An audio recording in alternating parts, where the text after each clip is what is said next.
In this video, I'm gonna give you a full tour of and show you how I built what is to me the perfect single bedroom home synthesizer studio.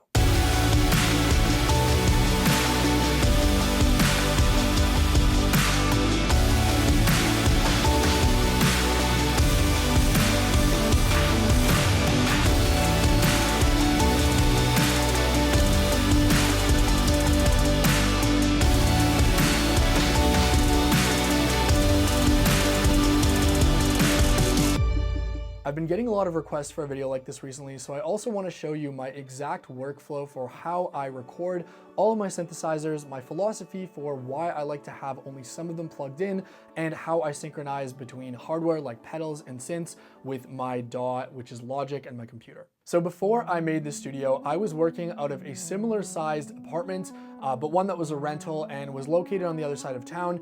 And I had a lot of issues with that studio, namely two things. It was almost entirely glass, so the acoustics sucked, and it was really, really hot in the summer where I would have to have a fan running 24/7, which would be really annoying. However, one of my favorite things about my last studio was how inspiring it was with the beautiful view, and really celebrating the Pacific Northwest where I live in Canada has always been a major point of inspiration for me. So I wanted to retain that inspiration of having somewhere that really had a great view that would inspire me to write music while still fixing the problems of the bad acoustics and the insane summer months of heat from my last studio. The search began and I looked through apartments for a really long time, but nothing really fit the bill until finally I found this great little 2-bedroom apartment in New Westminster, a suburb of Vancouver. Quick note, if you're not familiar with Vancouver, Canada, and the absurd real estate prices here, definitely go look them up. So if you're wondering why I moved from an apartment to another apartment and not to a house, that's because houses are incredibly unaffordable, and an apartment, it was pretty much all my budget would allow me to have. So when I finally got the keys and moved into my very own apartment, it needed a fair amount of repainting, but overall the place was in great shape and it was ready to be converted into my dream synthesizer studio. So we're currently in the process of painting and sanding, so everything is a little bit of a mess, but come on in, take a look inside. All right. Nice big open living room here. The star of the show over here for some inspiration in between tracks. Let's go to the balcony. All right. Beautiful sunny day here in New Westminster.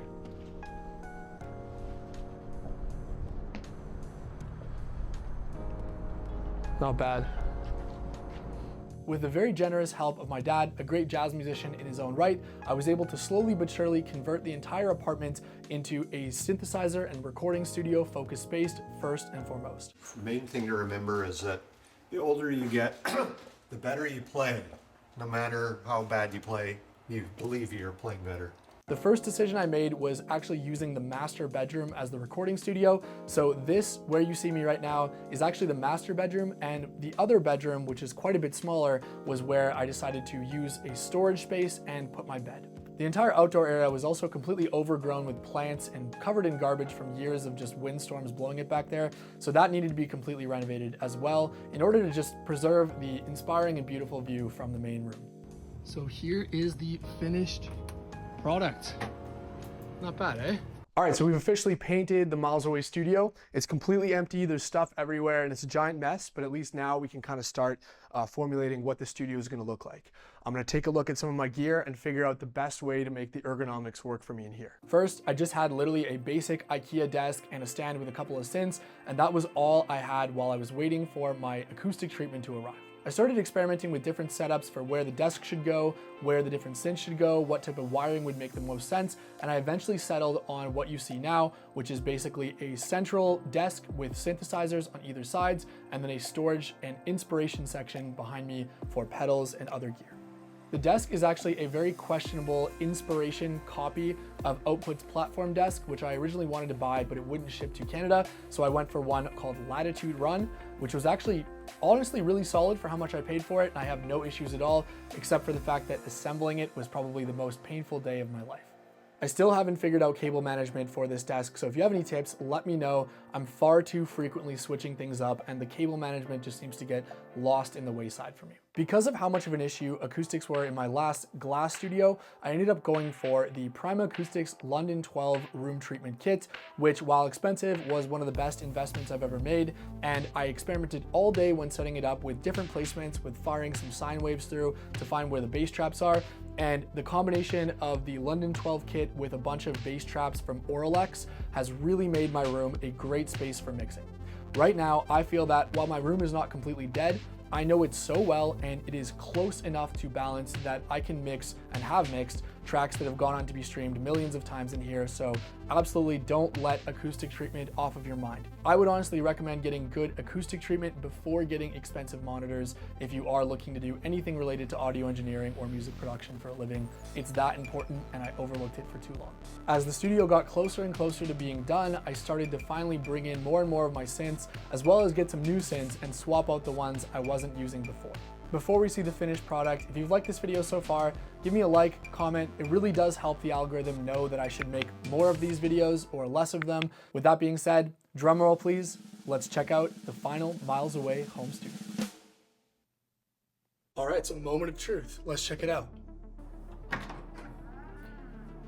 So here we are. Welcome to my home studio apartment. The bedroom, nothing too special, but I will say that every single inch of this space is maximized to store music gear. So the bedroom is used a lot as a storage space, but let's go to where the actual magic happens here. So we'll come back to the living room after, but here we are.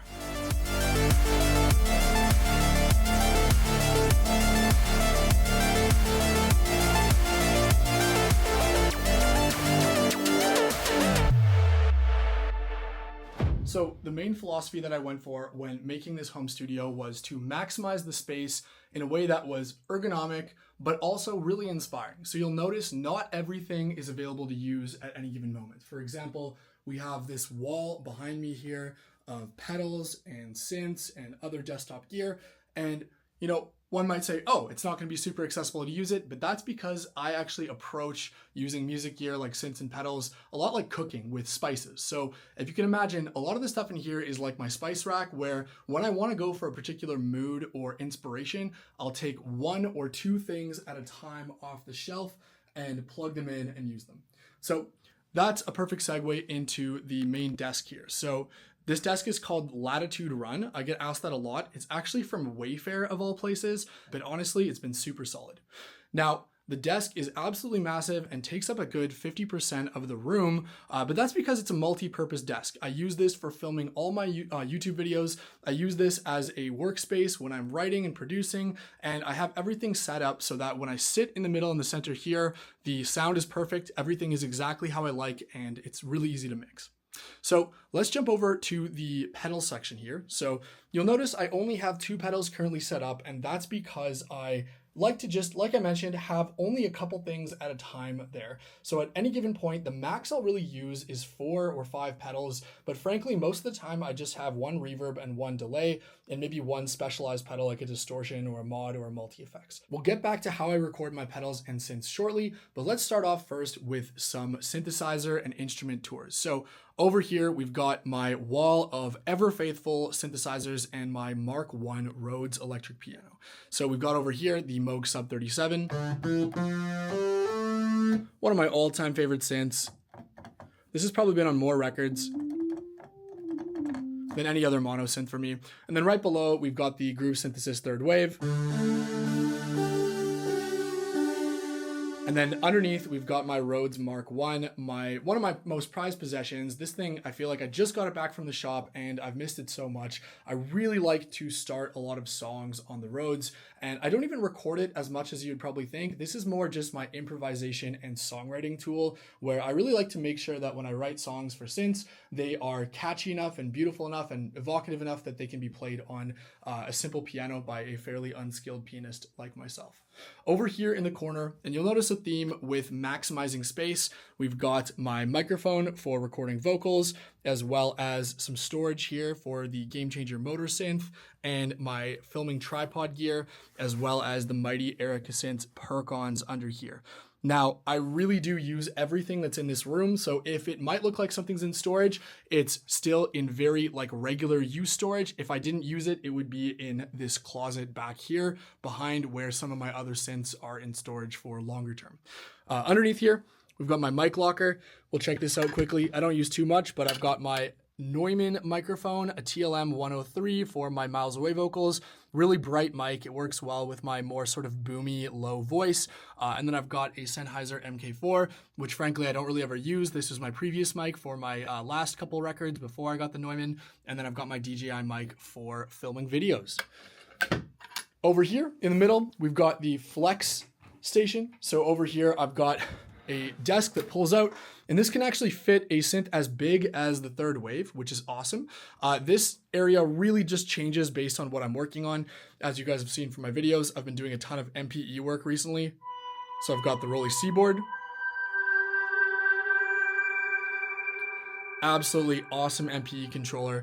To answer the question that I keep getting recently, MPE controller wise, Osmos or Rolly Seaboard Rise 2, I love both. They're both fantastic. The only reason why I did let the Osmos go was due to some medical bills for Ruffles the cat, but I definitely plan on buying another one in the future. I bought the Osmos with my own money, and it definitely was a hard one to let go of, but the Rolly Seaboard Rise 2 is amazing as well. I think I probably gravitate more towards the Seaboard because I come from a guitar background, but I think the Osmos is probably a better controller if you don't come from a guitar background and you have any kind of piano training, because it does take a little bit of time to get used to the frets.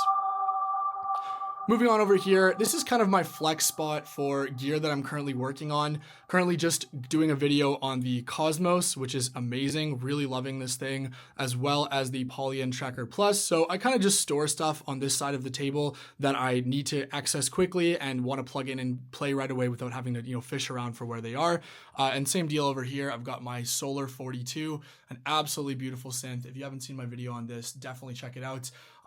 Again, at easy access, ready to go, but not plugged in because again, I don't want to have everything plugged in at the same time. Over here, I've got my poly synth and sort of bread and butter synth rack over here. This does change sometimes too. For a while, I had the TE05 up there, but yeah, really, I would say this is probably going to be the rack that I use the most currently. Whereas all three of these are set up with MIDI, whereas over here, I only have one MIDI jack going in that's hooked up, and it can basically just switch between synth 1 or synth 2. So over here, yeah, this is kind of the workhorse station where if I'm writing pieces, I immediately have access to, one polysynth, another polysynth, and then one mono synth, and I can pretty much craft like any sort of classic bass lead arpeggio type sound, bass chords and lead, whatever you want to do from here. So I've got the Moog Matriarch. Absolutely beautiful, beautiful synth with that delay. Just sounds incredible. I keep this, I rebought it actually because it has just such a different tone than anything else. Then I've got my trusty OB6. Let's go into some reverb, which we'll check out soon. Aside from probably the Korg Prologue, which was my first hardware synth that I fell in love with, the OB6 is probably the most important synth for my career because ever since I got it, I have to say it did kind of replace the Korg Prologue, and along with the Sub 37, these are just my workhorse synths that make it onto absolutely everything. Third Wave's getting a ton of use now too, as is, the X8 and the Matriarch, but the OB6 rather and the Sub 37 are just gonna forever be synths that I owe a lot to because of how fantastic they sound. Then underneath, yeah, the OBX8, we've talked about this lots. Also going through some reverb, very, very beautiful, but yeah, this is definitely one of the synths that I think is just, if you can afford it, nothing else sounds like it. It's a bit limited, but it just sounds so good, especially in that binaural mode. Now let's go and move on to the rack behind me, and then we'll look at how I actually wire all this up in a second. So we've got our flex spot here, currently borrowing this from Jay Hosking, a cool little synth, the Prophet Rev 2. But yeah, definitely something that I'm going to do a review on and then give back to him, which is why I'm not going to feature it more. And then over here, I've got my spice rack, like I mentioned. So I really like to keep these synths handy and these pedals handy because everything on here has been tried and tested, and I really love it. And it's something that I want to be able to have access to if I need for a specific flavor in the song. So from top to bottom, we've got the GS E7. Just did a video on this. It sounds absolutely vintage and awesome, and it's my only polysynth with a ladder filter, so that's why I have it here. There is a part of me that wants to buy a Moog Muse and then potentially sell the E7, but I also have space considerations to think about. Underneath here, I've got the Erica Synths Syntrix 2, one of the most interesting synths I own. This is definitely one where I'll take it out of the box and play with it and really just sample things from it sound design wise. That's how I like to use the Syntrix, and it really does mainly go in my sort of heavier stuff and film score, movie trailer stuff versus anything from miles away, but it's an awesome sounding synth with a really unique workflow. Got the Game Changer light pedal. We've talked about this. These are a couple of Roly Lumi keys, which I did videos on a while ago. I thought I might sell them after, but they're really useful for just if you want like a really small MIDI keyboard to just use for a quick YouTube or TikTok short.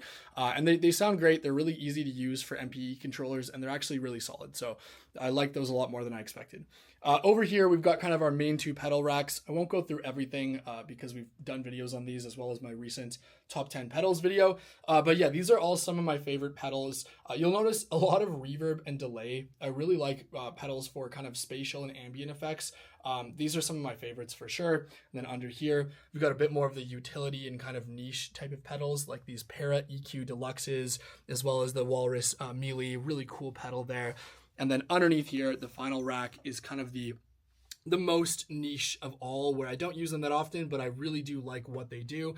Probably the most noteworthy pedal down here is definitely the MXR Phase 95. Absolutely amazing budget pedal. That will definitely make it into a video if I do my favorite budget pedals. It sounds amazing on synthesizers. I wish it was stereo, but you know, for a mono pedal, it's fantastic. Then we've got the Infinite Jets down here. Recently got this one, and I'm looking forward to featuring it. But yeah, really cool pedal too. For headphones, I've got the Focal Elex headphones. These are kind of my main pair of playing synths headphones. They sound fantastic. They're really, really good quality. And yeah, definitely worth the money that I bought them a few years ago. They've held up really well. And then I've got my camera gear down here in the corner too.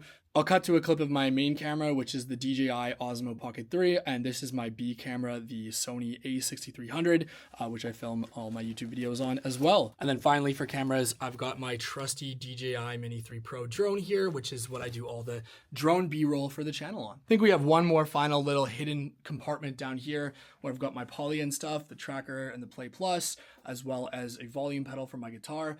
A amplifier that sadly doesn't get as much use as it used to now that I use amp sims like Neural DSP and ACS1, but it's a Fender Blues Junior amp, real nice. And then I've got the most important thing of all, a blower for dust here. Okay, so I forgot to mention a couple key things in the studio that I figured you'd want to know about. So starting with the monitors, I use a pair of Genelec 8340 APM monitors, and they have been an absolute game changer. I upgraded from a pair of Yamaha HS7s, which I'd been using for years, and they served me well, but the Genelec 8340 APM monitors are the best sounding I've ever heard in terms of just honest response, clarity. I don't even use the software that allows you to correct your room, because in combination with these Prime Acoustic London 12 panels and the Genelecs with just how flat they are, have made a massive level up in terms of my ability to mix. The other thing that has been a massive level up is my single Aventone mix cube. I get a lot of questions about what this is. This is a single mono speaker that I can switch to with my monitor controller, and it allows me to replicate essentially a really bad speaker, but one that has still a very honest frequency response. It's a clone of an Auratone, which is a really famous studio engineering speaker, and I have to say this speaker, I've had it for about 5-6 years. I don't use it as much as I used to, but this speaker really taught me how to mix vocals for pop music, EDM, contemporary music in a way where they're going to sit on top of the mix and not be too loud but too soft, because this speaker is just fantastic at showing how your music's going to sound for the average kid with a laptop or a phone. Speaking of monitors, my radial monitor controller built in Canada is something I couldn't live without. I know there's tons of other brands that build something similar. This one's not particularly special or unique. Speaking of headphones, while I mentioned the Focal Elex, which I love for synths, the headphones that I use by far the most are my Sennheiser HD6XX, which are like a knockoff or cheaper version from Massdrop of the famous HD650 headphones from Sennheiser. Now, these headphones, the Elexes, are technically an upgrade in every way, but I just love the way these headphones headphones work for mixing. I find if I can get a mix sounding good on the HD6XXs, you can pretty much mix a whole record on this as long as you don't care about bass. They don't really have any bass response. So what I'll do is I'll kind of produce stuff with the headphones on if it's late, and then I'll translate it to the monitors the next day to clean up the bass, get that last 10%. Finally, for power and auxiliary stuff, I use the Bento 8 Pro 500 series box. I use the One Spot Pro pedal power for isolated power, and I have about 3 or 4 different Furman power conditioners just to make everything really simple for just pressing one thing on and off to be able to turn the studio on or off, turn multiple synths on or off, and have everything be really nice, isolated, clean power. So moving on, I think the most interesting thing to talk about and what a lot of you guys want to know is my actual workflow. So I'll jump into that quickly here. So we alluded to before that I really like to have my synthesizers and pedals kind of readily available, but also not all plugged in at once because that can lead to paralysis by analysis. But what I do is my main rig is ran through this UAD Apollo X16 interface with 16 inputs and outputs, and then that goes into this S-Patch Plus 48-point balanced patch bay. Big shout out to my old manager, Nathan Navarro, and my Sweetwater rep, Logan, for helping me set this up. If you do want to learn how to set up a patch bay, definitely search up videos on YouTube from guys like Sweetwater. I have to say that I'm not an expert in that, and I probably wouldn't have been able to do it without their help in such an efficient way. But basically how it works is everything on the bottom row is inputs up to 16, and then everything on the top row is outputs up to 16. So what that means is I can freely assign, for example, if I want to record synths, which I have currently set up here, synths going in, I think this is the OBX8, Moog Matriarch, OB6, third wave. Nothing's plugged in here because that is routed to my flex table and the C-board doesn't need audio outputs. Then we have my pedals, my guitar, I believe. No, this is the sub 37. And then, yeah, basically from the top row, each of these pairs is output routing. So basically right now I have 1 and 2 going out of my DAW. If I want to send my DAW to my pedals or through an audio in from another synth, for example.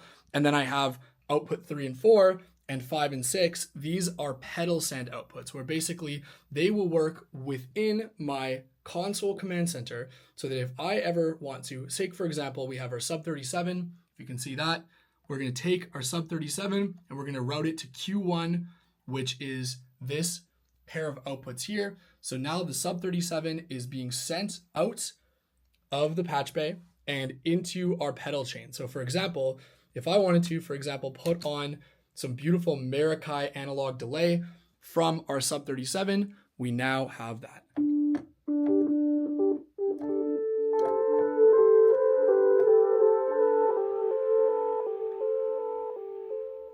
Or how about some reverb?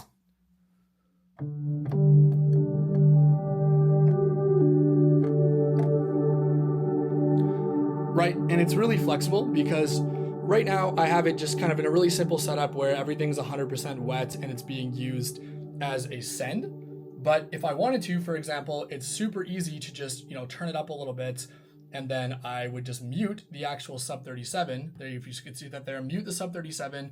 And now I can run these in parallel. I can add more pedals and we can basically just create like a custom chain however we want it here. So now it's going into reverb and delay.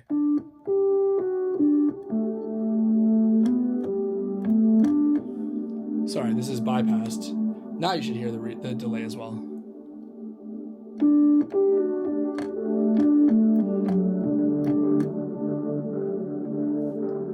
Right? Let's mute that for now because it's just going crazy, but it's a really, really powerful system that allows me the flexibility. Whereas, for example, we talked about the Fender Rhodes, which we looked at. How would I use the Fender Rhodes, for example? Well, I know that for the Fender Rhodes, it's currently plugged in to this 500 rack over here, which we briefly are going to look at. I need to get some more 500 modules, but basically I have it hardwired where this 500 module is the preamp and EQ and compressor for my vocals, and this one is for my Fender Rhodes, or if I want to record some clean DI guitar. So I know from memory that I have that SSL preamp assigned to patch point 18. So if I grab a patch cable here and I go into 18, and then out from 18 into a free input, because remember, all these are inputs, 38. Now, if we did this correctly, we have Fender Rhodes. Beautiful, right? And then just like that, if I want to run my Rhodes, through the Meris Mercury X, for example, we do exactly what we just looked at before. We grab this Rhodes mic channel that I created. We grab our send, our pedal send, and then now we have this absolutely beautiful, luscious Fender Rhodes going into a really nice reverb.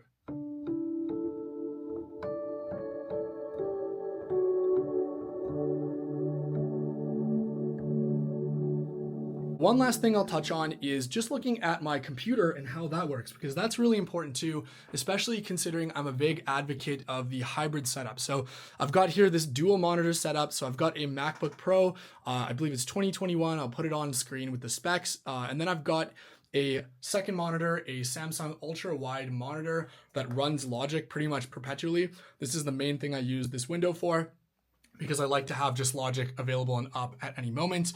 So what I can do there is I can use the bottom screen to set up my routing for recording synths. So if I want to, just like that, I've now got multi-track recording for our Rhodes and our reverb.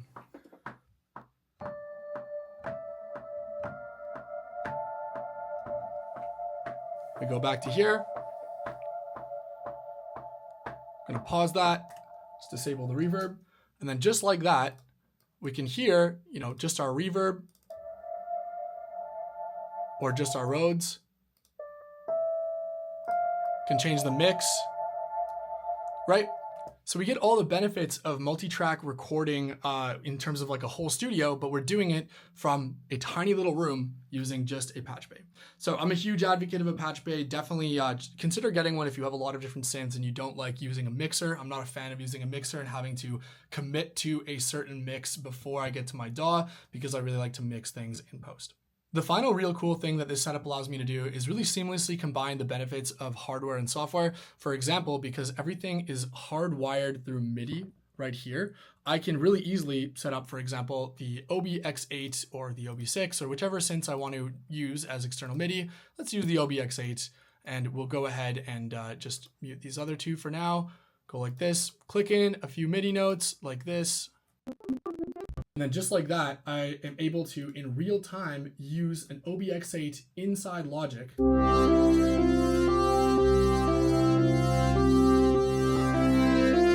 change the patch. You can go ahead and change the patches.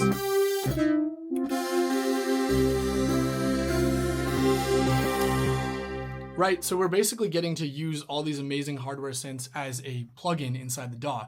Right, and then I can start to add some samples. I run all of my samples through this really amazing software called Audio Finder, so we can search my entire sample library. Really awesome stuff. So let's find something in 118 BPM, for example. Let's go ahead and here. Sure, we'll take this this drum loop and we are going to go ahead and loop it. Let's do this, and then we'll turn that down, and all of a sudden,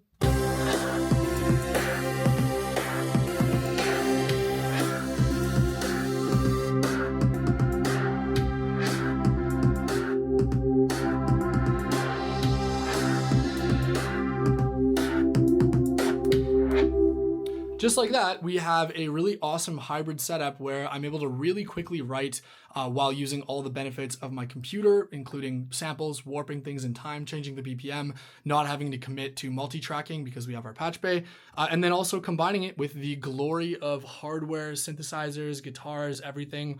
It's one of the reasons why I personally think I'm able to write so much music so fast is because I really do try to not be a purist. I take advantage of both what digital technology and analog hardware can offer, and it's one of my favorite things.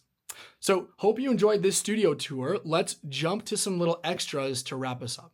So starting off, guitars. You notice I haven't talked about guitars yet. Well, I'll briefly show them to you. So here is my newest prized possession, an Ibanez Prestige made in Japan 8-string guitar.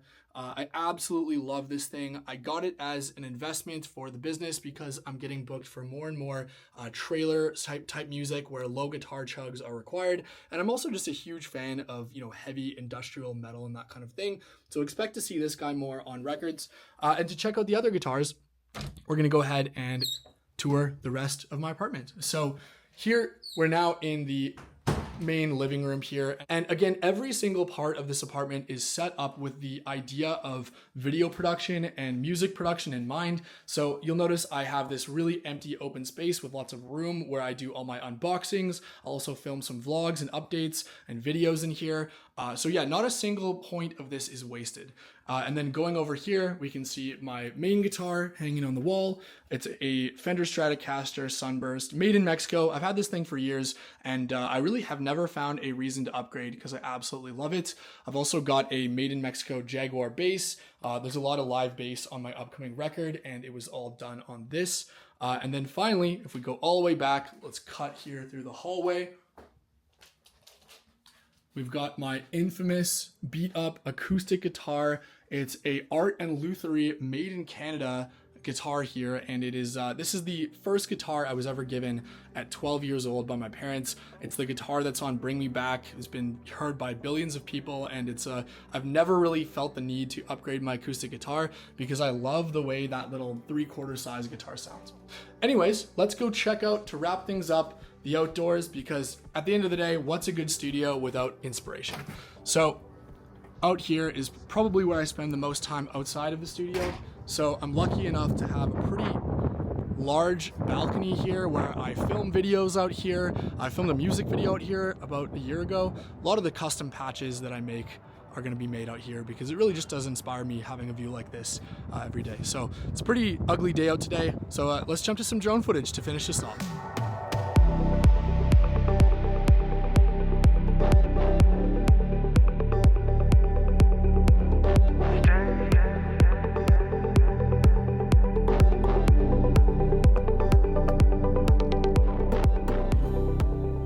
All right, well, hopefully you enjoyed that informal studio tour and the fun little vlog building it. I had a ton of fun, and I'm gonna share with you, to finish this off, what I learned from this experience and what the future will hold for me.